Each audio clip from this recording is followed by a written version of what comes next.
Salut la France, c'est John Sulo et vous regardez Click Talk.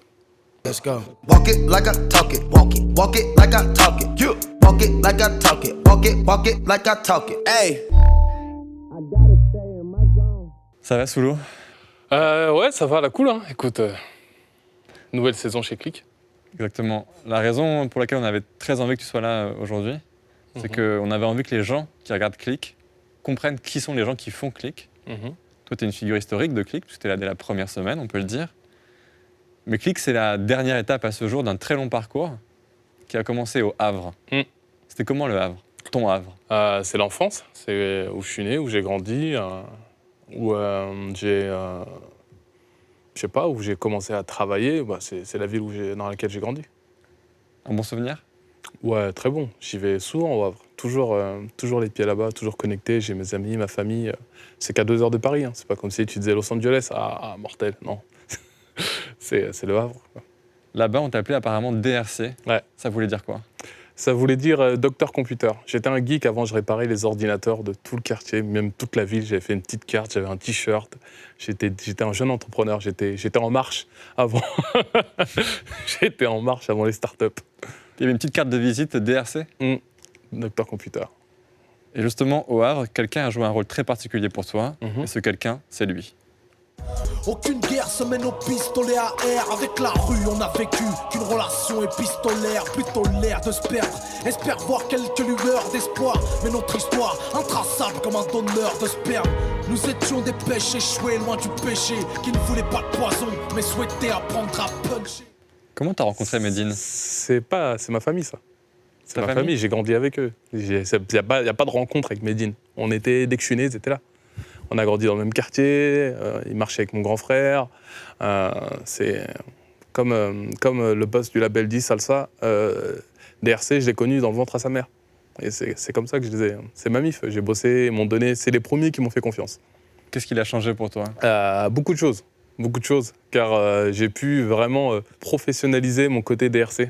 Car ils m'ont recruté la première fois, c'était pour être le terme community manager n'existait pas, mais j'étais leur CM, j'étais la personne qui s'occupait du merchandising sur leur site e-commerce. Et ils m'ont fait confiance, ils m'ont filé un bureau, j'étais choqué, je devais avoir 18, 19 ou 20, tu vois. Et c'était vraiment une grosse étape pour moi. S'il n'avait pas fait ça, qu'est-ce qui serait passé pour toi? T'en étais où à ce moment-là de ta vie? Franchement, c'est AP soudure, hein, frère. Honnêtement, à côté, je soudais. L'école, c'était l'échec pur. Et merci Dean Record parce que ça m'a permis de revenir un petit peu dans tout ce qui était cursus scolaire. Je me suis réappris à parler alors que ces gens m'ont fait confiance alors que j'alignais même pas de mots. Ils ont juste vu en moi quelqu'un de talentueux.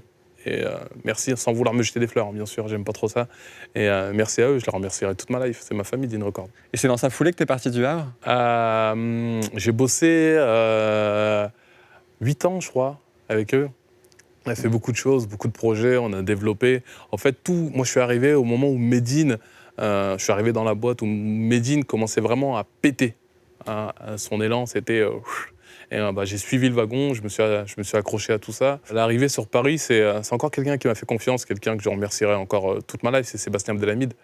Il m'a dit, frère, viens à Paris. Moi, j'ai toujours eu en tête de faire du stand-up, de faire de la comédie. Mais comment elle s'est fait la connexion avec Sébastien Abdelhamid?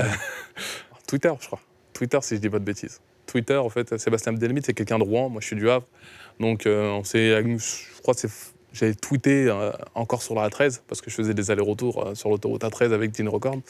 Et Abdelhamid avait retweeté ou avait répondu. Et c'est dans le temps où Twitter, quand tu voyais tes réponses, il n'y avait pas beaucoup de followers des deux côtés, donc on avait échangé. Et je crois que pour son premier tournage, pour Canal Street, si je dis pas de bêtises, il avait besoin de figurants. Et je lui ai dit, écoute, je suis chaud. Il m'a dit, viens. J'y étais avec mon gars sûr, Damien. Et on a été, je crois, il y avait des guests de malades ce jour-là, c'était trop marrant. Il y avait Vincent McDoom, il y avait Morsay. Mais franchement, et vraiment, ce qui se passe dans la tête de Sébastien Abdelhamid, c'est ça, au fait. C'est un fou, ce gars. Et on était dans le public, je crois, il faisait un truc de clash ou je ne sais pas. Et c'était mortel, on a trop bien rigolé, on a connecté. Et il m'a dit, frère, il faut que tu reviennes tout le temps, je te veux toi. Et puis au-delà de ça, au-delà du travail, il y a eu la naissance d'une fraternité qui est encore aujourd'hui qui est encore aujourd'hui très, très, très, très solide. C'est un truc de ouf ce qui se passe entre nous deux. Et puis voilà, quoi.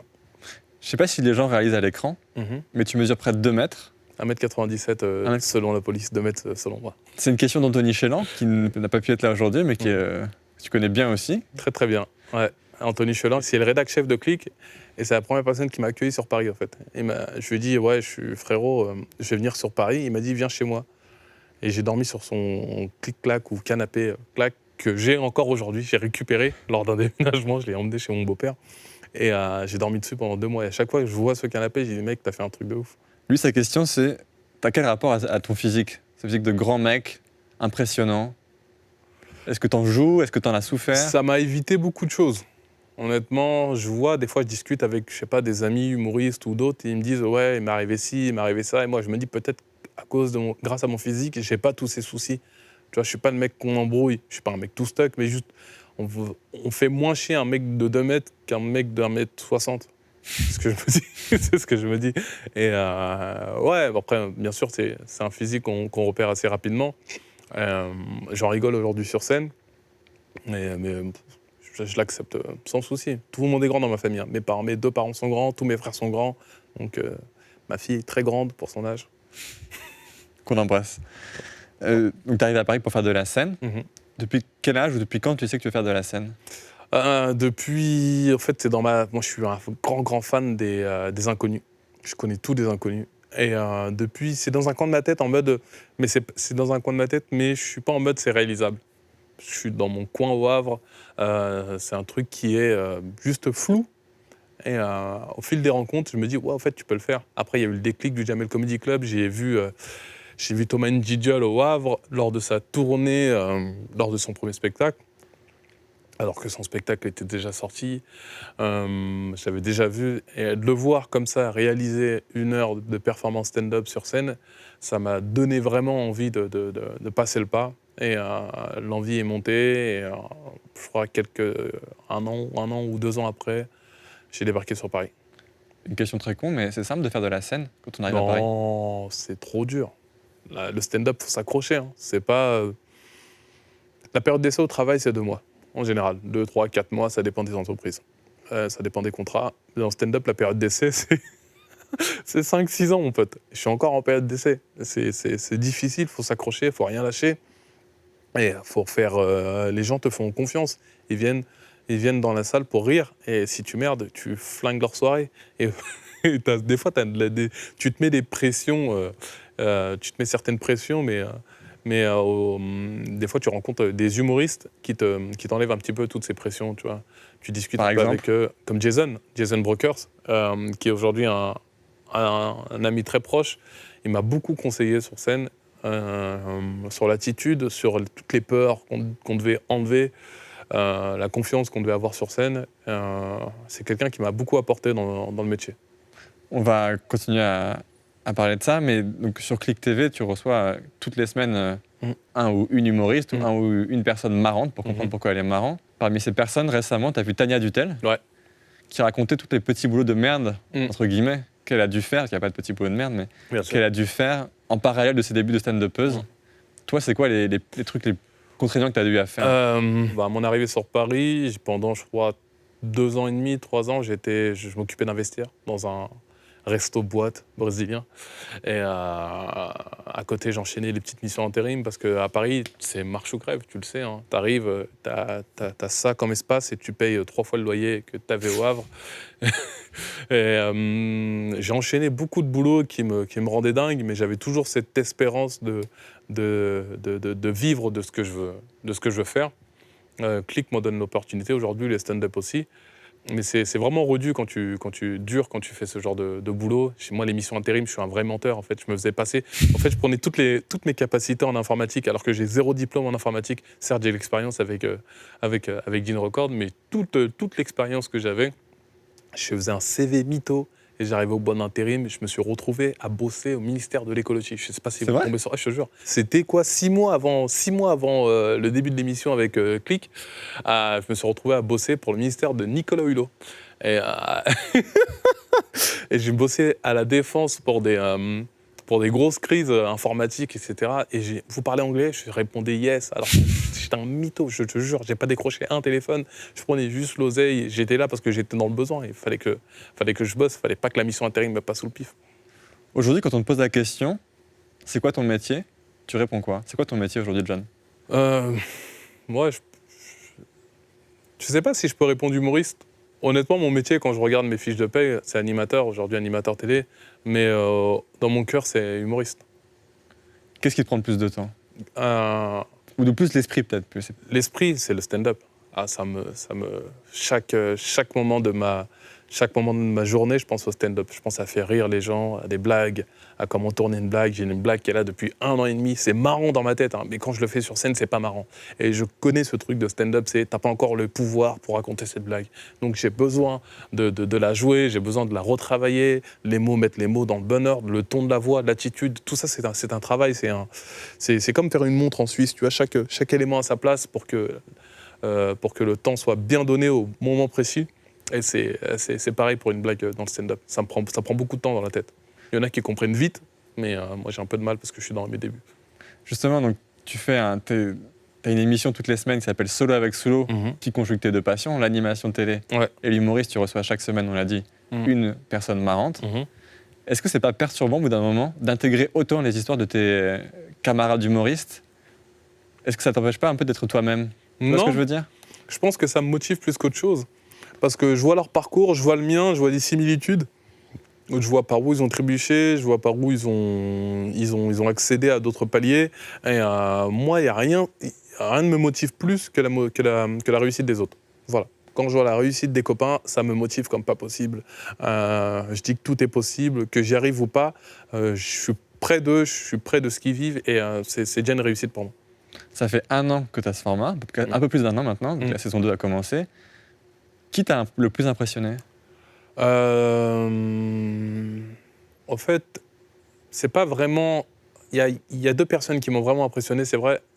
Je vais dire en premier Tariq, parce qu'il a vraiment vécu des trucs de ouf et il arrive à un âge où ça fait 15 ans qu'il est dans le stand-up. Et Jimo aussi. Jimo, parce qu'on a un parcours qui est un peu similaire. En bas, on est arrivé à Paris, c'était la hesse comme pas possible. On se parlait souvent, on a connu à peu près les mêmes galères en termes de logement, en termes de taf, en termes de thunes. Et nous, quand on galère, quand on est en largueur, on n'en parle pas à la MIF. Tu vois. J'en parlais pas trop à ma famille. Je disais juste à ma mère qu'en ce moment, je ne peux pas t'aider, donc laisse-moi juste travailler. Et quand je discute avec Jimo, je retrouve un petit peu ce côté galère. Donc ça m'a impressionné, pas vraiment, mais ça m'a parlé. Ça m'a parlé. Qui tu rêves d'avoir et que tu n'as pas encore eu? C'est le moment de passer un appel. Là, j'ai une liste, franchement, moi c'est tous ceux qui m'ont fait rire depuis que je suis tout petit. Donc ça commence avec les inconnus? Ça commence avec les inconnus. Franchement, moi j'ai Didier Bourdon, j'ai eu la chance de le rencontrer. Il est passé sur le plateau de Click il y a à peu près 1 an. Je tournais pas, j'avais rien à faire dans les studios. J'ai vu Didier Bourdon sur la feuille de service. J'ai débarqué, il fallait que je le voie. C'est la première fois de ma vie que je le voyais en chair et en os. Et ouais, Didier Bourdon, ça serait un mortel de l'avoir. Eric Ramsey, c'est un dream, Jamel. Tous ces gens qui nous ont fait rire quand on était gamins. Ouais, mais moi, Eric et Ramsey, en fait, c'est tous ces gens que je viens de citer, c'est mes tontons, en fait. Les inconnus, c'est mes parents dans l'humour. Mes tontons, c'est Jamel, Eric, Ramsey, tout ce côté H, toute l'adolescence. Et franchement, si je les ressors dans mon émission, c'est magnifique. J'ai tant de questions à leur poser. Et Thomas, Thomas, viens Thomas, je t'ai déjà proposé Thomas. Thomas Nigel, viens. Je te posé la question de ton métier parce que tu as une autre activité qui te prend du temps et de l'énergie. C'est Globetrotter. Ouais. Est-ce que tu peux nous parler de la place du Liverpool Football Club dans ta vie? Alors là, c'est plus John Sulo qui va parler. C'est le supporter. Là, j'ai ma casquette. Liverpool, c'est... Quand tu vois le blason qui est à ta gauche, là, à ta droite, pardon. J'ai pas vraiment les mots pour exprimer l'amour que j'ai pour ce club. C'est trop. Ça vient d'où? Ça vient... La première fois que j'ai vu Liverpool jouer, c'était un match amical face au HAC. Dans les années 2000. Le HAC, le club du Havre. Ouais, exactement, le club du Havre. Et je suis tombé amoureux des supporters, je suis tombé amoureux de l'équipe, de leur façon de jouer, de leur façon de supporter leur équipe. Ils se déplaçaient dans une petite ville de 300 000 habitants, alors qu'ils venaient du nord de l'Angleterre. Ils ont débarqué, je crois, à 3 ou 4 000. C'était extraordinaire pour nous, dans un petit stade des Chazos, voir leur grande banderole. Et je me suis dit, waouh, j'ai envie de faire partie d'eux. J'ai envie de faire partie de ce club de légende. Et depuis, je les suis. En fait, pour être très honnête, c'est mon petit frère aussi qui était fan de Liverpool très jeune qui, au fur et à mesure de son amour, moi, je suis tombé aussi amoureux de Liverpool. L'année dernière, justement, Oui. tu es allé voir la finale de la Ligue des Champions Ouais, avec les fans de Liverpool Ouais. à Liverpool. Ouais. Un périple pendant lequel tu as vécu beaucoup de choses, ouais. dont ça.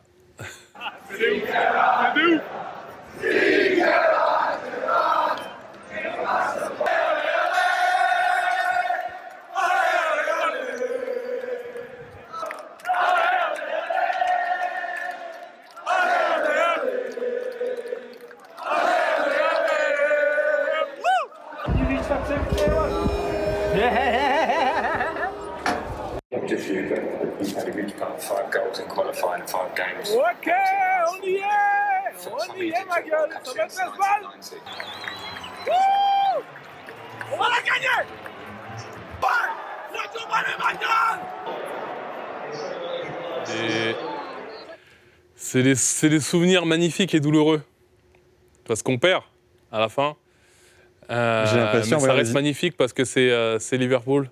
Et faire Paris-Liverpool, le nord de l'Angleterre, à pied, en stop, c'était la première fois que je me Avec déplaçais 0 € comme ça. Avec, ouais, quasiment 0 €. Tu vois, j'ai toujours une petite sécurité au cas où vraiment il y a une galère. Parce que ma femme me dit « Non, mais si t'arrive un truc !» Et tout l'argent, en fait, tout l'argent que j'ai en réserve, je le garde pour la boutique de Liverpool pour dépenser l'économie. Arrivé là-bas. Et c'était ouf, quoi. Moi, je suis prêt à mettre du temps, de l'argent pour ce club, pour montrer que je le kiffe. Parce qu'au fait, on n'est peut-être pas la meilleure équipe du monde, on fait partie des meilleures équipes du monde, mais un truc qui est sûr, c'est qu'on est le meilleur club du monde. Ça, c'est clair et net.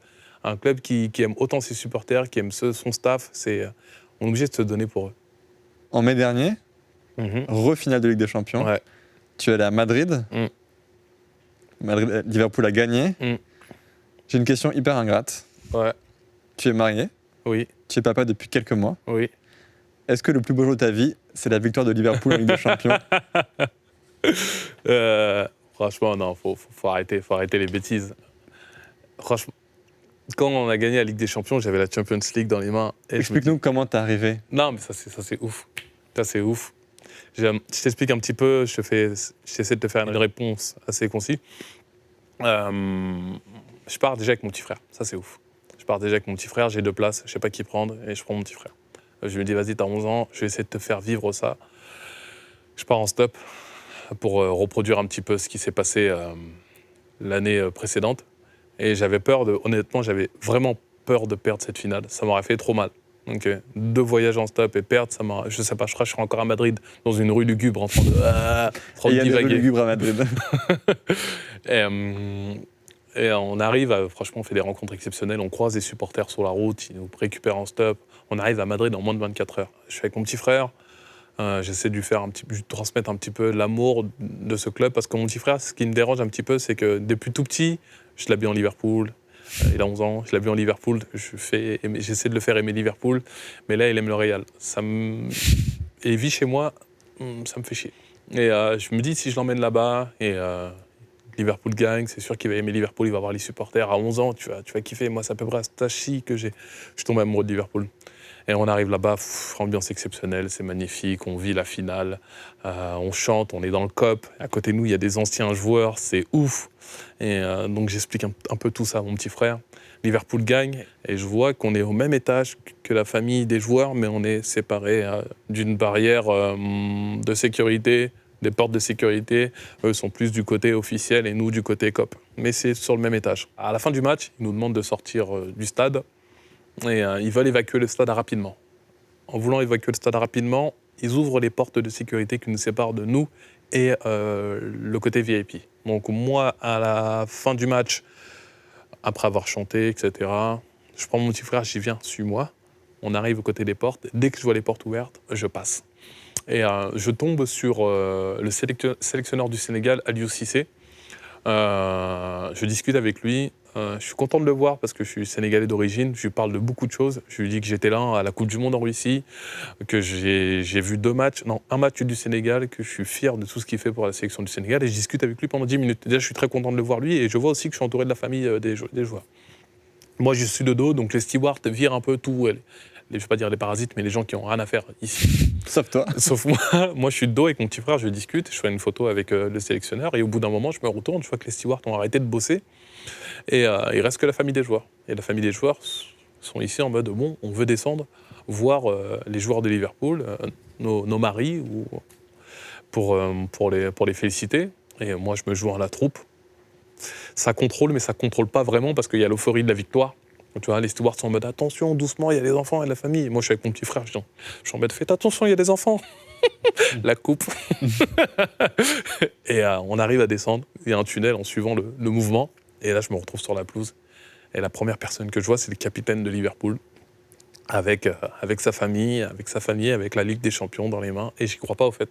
J'y crois pas. Je suis avec mon petit frère. Tu vois, je commence à je suis pas tremblé, mais j'y crois pas. En fait, j'ai mon téléphone qui est là. Et tu vois, normalement, je snap nous, mais j'ai un peu de mal, en fait. J'ai un peu de mal, je fais des snaps à la con. Je revois un petit peu mes stories que je faisais. Et je vois que je dis des conneries, mais comme pas possible. Je dis, on est là, tu vois, les trucs tout bêtes de quartier. Aïe. Je réalise pas vraiment que je suis en train de vivre un truc de malade. Je me retrouve avec les joueurs de Liverpool en train de fêter la finale. La famille des joueurs.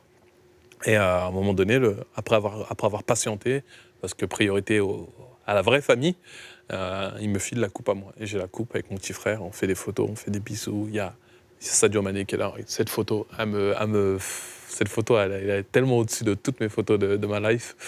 Et j'ai la coupe là, et je me dis, waouh, c'est le plus beau jour de ma vie. Là, j'ai marché de Paris jusqu'à Madrid, on a gagné, je suis descendu sur la pelouse et j'ai la Ligue des Champions dans les mains. C'est le plus beau trophée pour un club de foot. La Ligue des Champions, je l'embrasse. J'ai mon petit frère qui est là, je vis ça en famille, c'est exceptionnel. Il y a des joueurs que j'ai regardés pendant il y a des joueurs que je regarde toute l'année, j'ai pas raté un match, et ils sont là, dans mon club que j'aime. Et je me dis, c'est le plus beau jour de ma vie.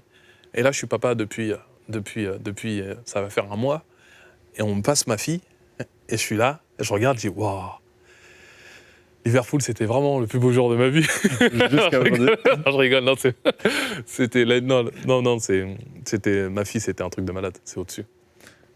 Quand on s'est parlé de cette interview, je t'ai demandé quelle question je devrais te poser, et tu m'as dit, d'où te vient ton courage? Alors je te pose la question, solo, d'où te vient ton courage? Mon courage, il vient de mes parents, tout simplement. On va pas faire de... Mon père, tu vois, quand je fais Paris-Madrid à pied, mon père, il a fait Sénégal, fin fond du Sénégal, je te parle pas de Dakar. Il a fait le fin fond du Sénégal, Paris, à pied, dans les années 70, pour changer de life. Il a migré, comme ça. C'est le meilleur des darons, ce mec-là. Justement, on voit, pendant qu'on se parle, des images de toi qui lui a fait rencontrer Youssou N'Dour. Ouais. C'est son Johnny, si à toute proportion gardée. Youssou N'Dour, c'est beaucoup pour le Sénégal, c'est beaucoup pour nous.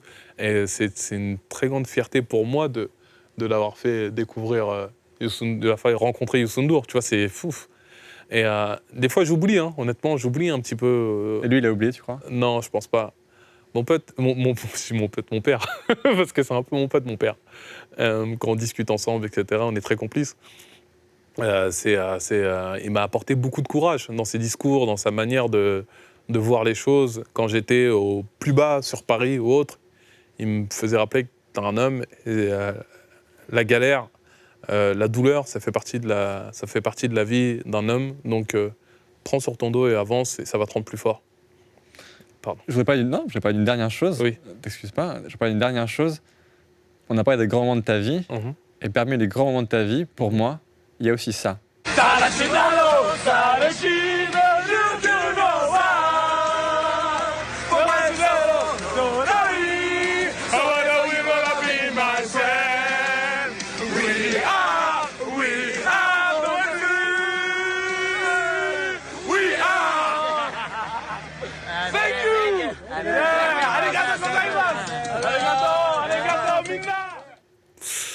Ça, ça fait partie. En fait, je crois que pour cette interview, t'as fouillé dans mon cœur.